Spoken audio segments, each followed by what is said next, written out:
Working on a little project today to update our wrought iron deck dinette set.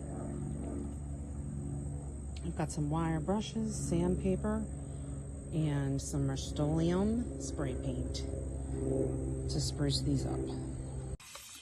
Here I am with a wire brush removing any loose pieces of paint.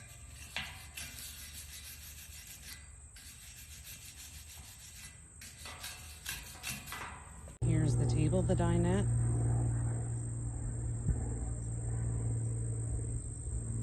So here's the before. Here I am using a sanding block to smooth everything out.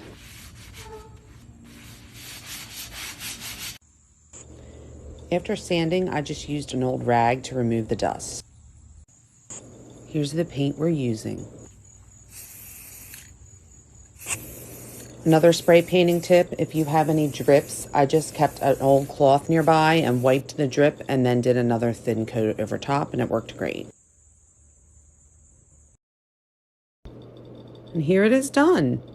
This project didn't take much time and I'm super happy with the results.